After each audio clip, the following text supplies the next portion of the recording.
Hello दोस्तों, welcome है फिर से आप सभी के चैनल होमकमिंग स्टूडियोज में। तो आज हम लोग बात करने वाले हैं the origin of god, the God vulture.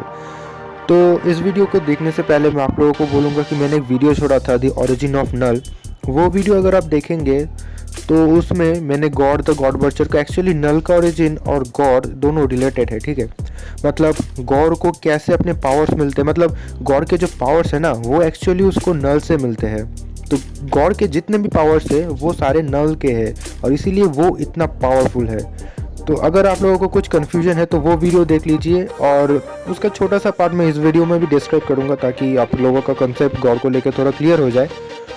तो बाद बाकी आप इस वीडियो में देख लीजिए पूरा एंड तक। तो चलिए वीडियो को स्टार्ट करते हैं। तो गॉड इस कैरेक्टर का डेब्यू हुआ था in the Thor god of thunder issue 2 जो रिलीज हुआ था जनवरी 2013 में, और इस कैरेक्टर का क्रिएटर है जेसन एरन एंड इशाद रेबिक।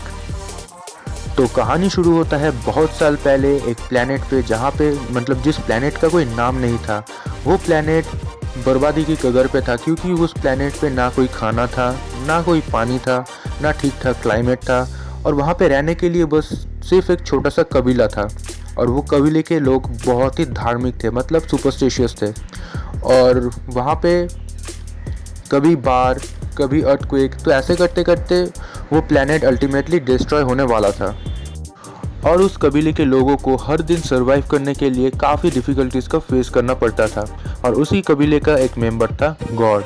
तो गॉड के बचपन में ही उसके माँ को कुछ जंगली जानवर ने मार दिया था।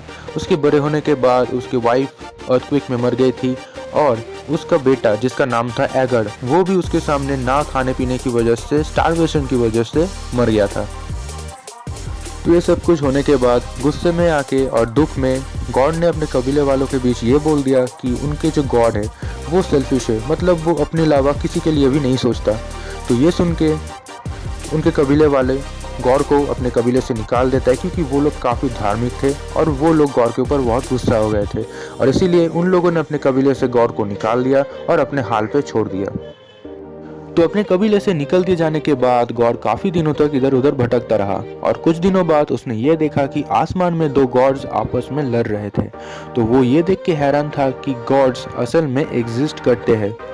तो उन दोनों गॉड में से एक गॉड था गोल्डन आर्मर पहना हुआ एक गॉड, और एक गॉड था ब्लैक आर्मर पहना हुआ एक गॉड। तो वो जो ब्लैक आर्मर पहना हुआ जो गॉड था वो असल में और कोई नहीं, वो था द गॉड ऑफ सिम्बियोट्स नल। तो ये दोनों गॉड आपस में क्यों लड़ रहे थे उसका भी एक छोटा मतलब एक अलग स्टोरी है जो मैं आप लोगों को इस वीडियो में छोटा सा बता देता हूँ। तो जब यूनिवर्स में कोई भी लाइफ फॉर्मेशन नहीं था, मतलब कोई भी लाइफ नहीं था, कोई लाइट नहीं था, जब वहाँ पे यूनिवर्स पे पूरा डार्कनेस था, तो उस डार्कनेस में राज करता था नल। तो उसके बाद वहाँ पे सेलेस्टियल्स आए, और सेलेस्टियल्स ने अपने पावर्स के साथ, मतलब पावर्स को यूज़ करके लाइफ फॉर्मेशन करना शुरू किया। तो उसी लाइट क्रिएशन की वजह से नल जाग गया, और नल ने गुस्से में आके अपने परछाई से एक वेपन बनाया जिसका नाम था दी नेक्रोस्वर्ड। तो ये जो नेक्रोस्वर्ड है ये पूरे मार्वल में one of the most powerful weapon माना जाता है।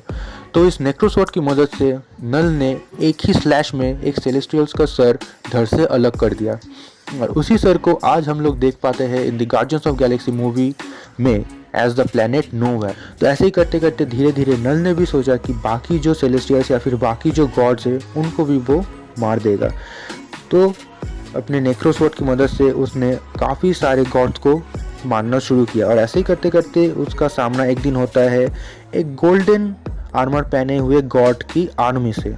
तो उस आर्मी को ख़त्म करने के बाद उस आर्मी में से सिर्फ एक ही गोल्डन आर्मर गॉड बचता है जिसका फाइट होता है नल के साथ, और दोनों उस बैटल में काफ़ी बुरी तरीके से इंजर्ड हो जाता है, और लड़ते लड़ते वो दोनों गिर जाते हैं गॉड के सामने। तो अब गॉड का स्टोरी यहाँ से कंटिन्यू करते हैं। तो गॉड देखता है कि गोल्डन कलर का जो मतलब गोल्डन आर्मर पहना जो गॉड था वो भी काफ़ी बुरी तरीके से इंजर्ड था पर सेंस में था, और दूसरी तरफ जो नल था वो जिंदा था पर सेंसलेस हो गया था क्योंकि वो काफ़ी बुरी तरीके से इंजर्ड था।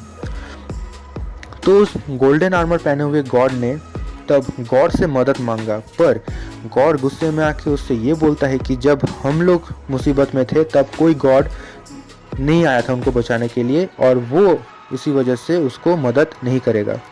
तो इसी वजह से क्योंकि नल वहाँ पे सेंसलेस हुआ था तो उसके हाथ से नेक्रोसवर्ड को निकालना आसान हो गया था। तो उसी नेक्रोसवर्ड को निकाल के गॉड ने उस गोल्डन आर्मर पहने हुए गॉड को मार दिया।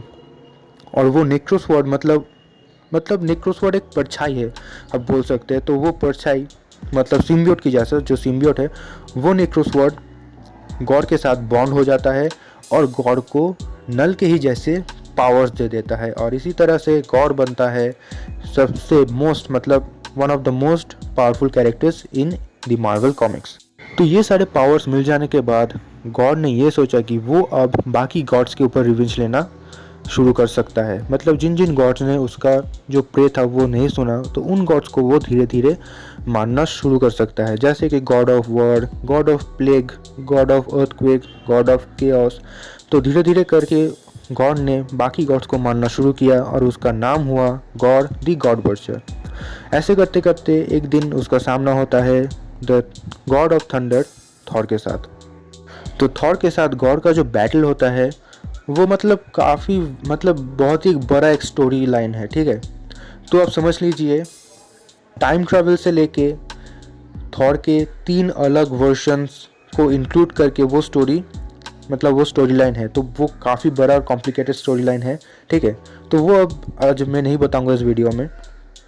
तो फिलहाल आप लोगों को एक आइडिया दे देता हूँ कि थॉर के साथ जब गॉड का फाइट होता है तो थॉर को लगभग मार ही देता है गॉड।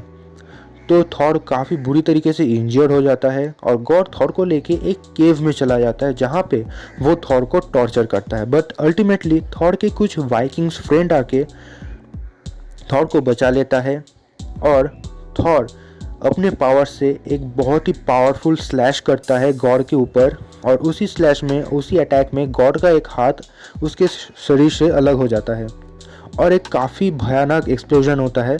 और उस एक्सप्लोजन की वजह से थॉर और उसके जो वाइकिंग फ्रेंड्स थे वो ये सोचता है कि गॉड मर चुका है, पर अल्टीमेटली गॉड वहाँ से बच निकलता है। तो एक तरह से आप बोल सकते हैं कि जब गॉड और थॉर का फाइट हुआ है तो थॉर जीत जाता है, पर ऐसा नहीं था। वो क्यों, मैं आपको बताता हूँ वीडियो में आगे। तो गॉड को हराने के बाद थॉर को कहीं पे ये तो रियलाइज़ ज़रूर हुआ था कि गॉड जो कह रहा था वो काफ़ी हद तक ठीक था, पर थॉर ये जो सोच रहा था उसके ऊपर कोई भरोसा नहीं था। तो तब निक फ्यूरी, जिसके पास तब आई ऑफ वॉचर का पावर था, जिस पावर की मदद से निक फ्यूरी सारे यूनिवर्स की सीक्रेट्स जानता था, देख सकता था, तो निक फ्यूरी ने तब थॉर के कान में धीरे से ये बताया था कि गॉड असल में सही था। और ये सुनने के बाद थॉर अनवर्दी हो जाता है और उसके हाथ से हैमर गिर जाता है।